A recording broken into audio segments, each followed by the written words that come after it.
Remember when life felt slower? When evenings were quiet and kids played outside until the streetlights came on? Remember this, America? Most people don't anymore. There was a time when life didn't feel rushed, when days felt full, not crowded, when the world didn't demand your attention every second.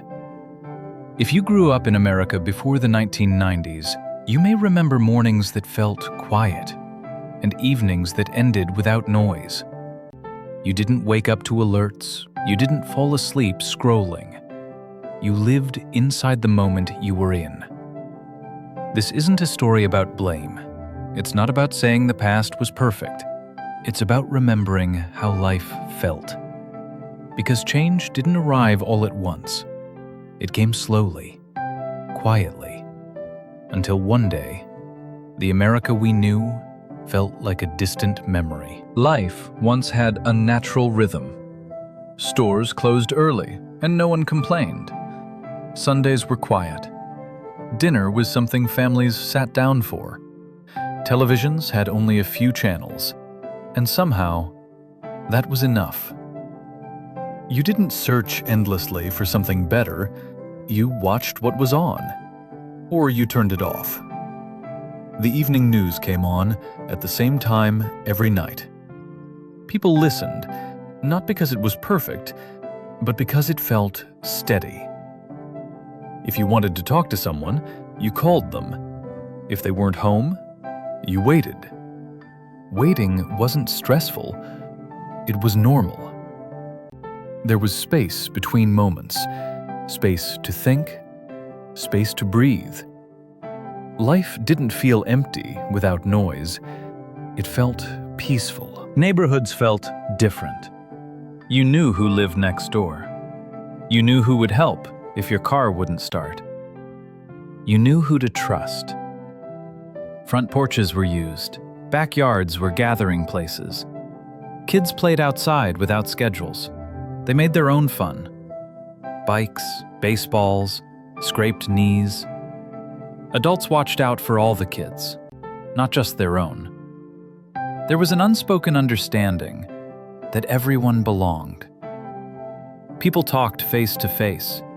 Disagreements ended before dinner. Community wasn't something you searched for. It was already there.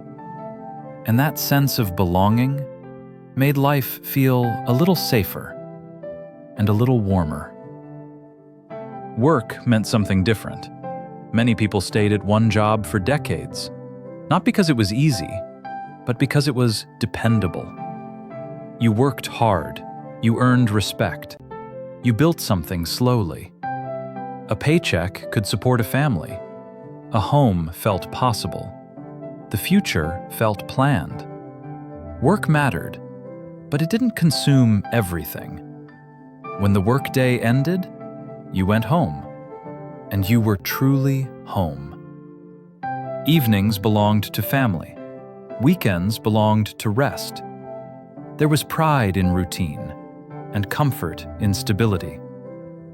Life wasn't perfect, but it felt balanced. There was a world before constant connection. No smartphones, no social media, no endless scrolling. Photos were printed. Memories lived in albums. News traveled slower, and because of that, fear traveled slower too. You could disagree with someone and still sit next to them. At work, at church, at dinner. People were more than opinions. They were neighbors, friends, family. Silence wasn't awkward. It was normal. And being alone didn't mean being lonely. Change didn't arrive suddenly. It came quietly. More technology, more speed, less patience. Convenience replaced connection. Efficiency replaced presence. People became busier, but not necessarily happier. Somewhere along the way, listening became harder than talking, and understanding became harder than arguing. We gained more access, but lost a sense of closeness. The shift was subtle, until it wasn't. Today, everything feels louder.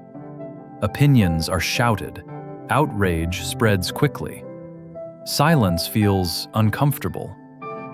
We're connected to everyone, yet many feel alone. Neighbors live close, but feel distant. Life moves fast, too fast to reflect, too fast to slow down. The noise never really stops, and sometimes it feels exhausting. This isn't about pretending the past was perfect. It wasn't. There were struggles, there were injustices, there were voices that weren't heard. But there was also something we lost, a sense of patience, a sense of togetherness, a feeling that life didn't need to be rushed. The past had flaws, but it also had balance, and that balance mattered. The truth is simple. Those values never disappeared. Kindness still matters. Community still matters. Listening still matters. The people who remember this America still carry those values with them. They pass them on quietly, through actions, through example. And maybe that's enough. Remembering isn't about going backward. It's about holding on to what mattered. So if you remember this America, you're not alone. And maybe, just maybe, the parts we miss are still worth passing on.